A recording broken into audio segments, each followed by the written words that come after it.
Hello, I'm Scotty, the rocket engineer.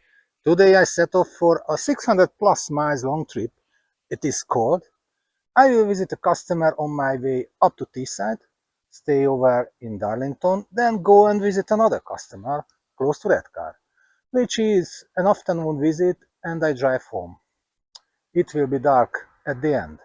But first, let's see how the EV versus diesel scoreboard looks like before today's trip.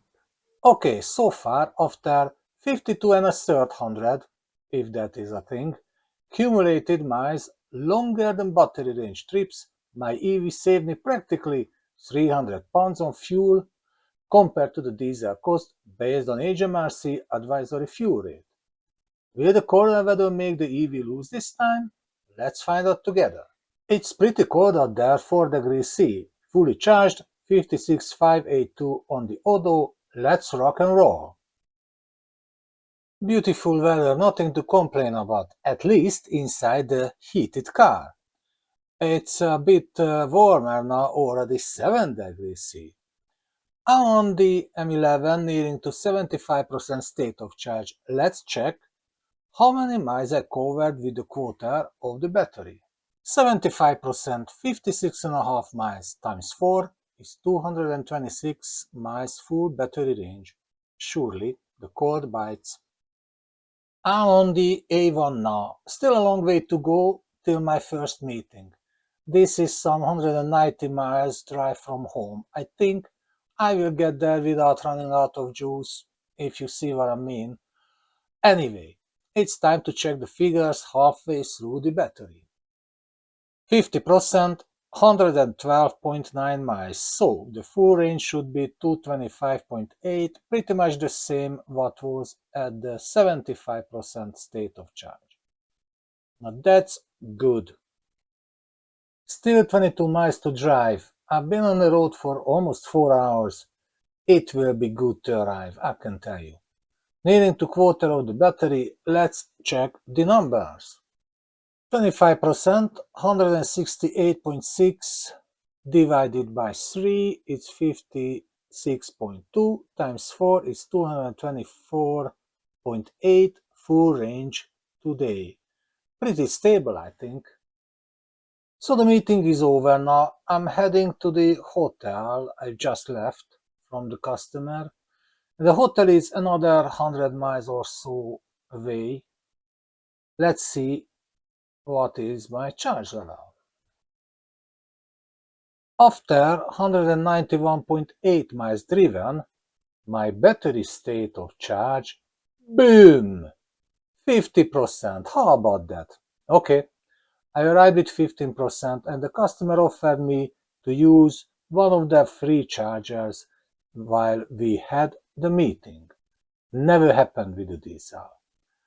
I will not need to charge my car on the road to make it to the hotel. This is properly dark now, as you can see. I have no any wish to stop for a charge.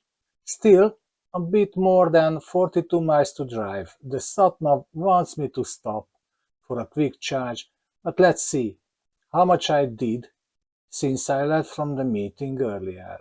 I'm nearing to 25% state of charge, which is the half of what I had when I left from the customer side. 25% and the trip computer shows 248.6 miles, so I did 57 miles with a quarter of the battery. It means I will be okay without a top-up. Honestly, I had enough for today, but not much longer need to drive. I will charge up my car while I sleep, just like home. And tomorrow another brand new day will be waiting for me. And here we are, the brand new day. I arrived yesterday with 7% state of charge with 2 degrees Celsius temperature. And now my car is fully charged again. Feels like Christmas, right? And the temperature is doubled as well. Be positive, right? 4 degrees C. The meeting is over and I'm on my way home. It's only around 3 o'clock, but the clouds make it darker. I'm just finishing off the first quarter of my battery capacity, so it's time to have a look on the consumption. 75% and 55.4 miles driven, that translates to 221.6 miles total battery range. I'm planning to have a nice Mexican food at Peterborough and also top up my car there in the meantime. That means a bit more than 200 miles distance from the hotel I left this morning, so it should be fine.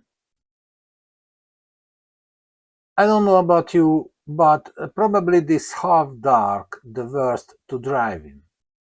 I still have close to 50 miles till Peterborough. Let's check my range prediction. 50%, 114.1 miles, so total 228 miles. Probably I could carry on till Cambridge, you know, my other favorite Mexican food place, but why should I do that? There's no point. Last time when I said another 50 miles to go, actually that was the distance to the charger my sat-nav wanted me to top up, which, of course, I ignored.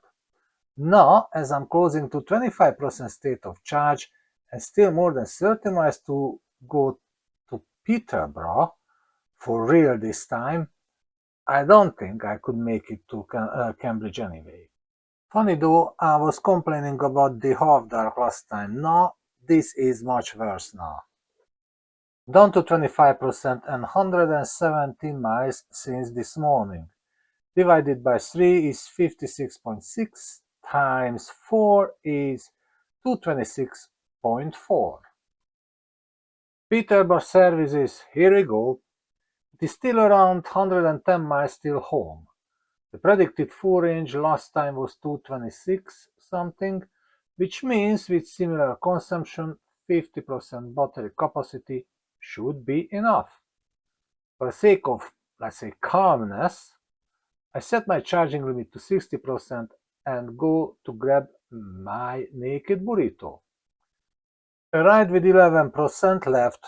To top up till 60% shouldn't take more than somewhere between 10-15 minutes. So the car will wait for me to finish my recharge rather than other way around. Everything went according to plan. I left the charger with 60% state of charge and now I'm getting to 30%. Let's see the numbers. And here we are, 30%. I reset the manual trip computer so the left column will show the distance since I have recharged. It is 64.8, which is good, provided I don't have anywhere near to that distance left to go today. Not much of a view, right? I'm just crossing the Medway River. Home sweet home. After 607 miles on the road since I left, I'm back and ready for an overnight recharge. By all means. Here's the Excel. I left home with 46,582 on the clock. Arrived to the first meeting with 15% battery charge and topped up to 50%. Then arrived to the hotel with 7% battery and charged my car fully overnight for 38.95 pounds. On my way home, topped up from 10 to 60% for 24 pounds and 8 pence. I arrived home with 10% battery and charged my car up for a fiver overnight. All in all, despite the cold weather, I still managed to save 10 pounds on this 607 miles long journey. Here is the summary scoreboard. I covered 5,840 miles with longer than battery range journeys. My EV charge costed me 450 pounds compared to 760 pounds calculated diesel cost, so practically I saved 310 pounds. It is not bad, actually it is pretty good. Clearly, the colder weather increased my consumption to around 3 miles per kilowatt-hour, a similar rate I witnessed over the 4 days, 1,010 miles long family trip up to Scotland. As a comparison, on my 950 miles long Scottish trip back in the summer, the EV delivered 3.6 miles per kilowatt hour consumption. I don't have more long trip plans so far, but still, there will be an interesting, let's say, surprise episode next week. I hope you will join me. Until then, have a great time.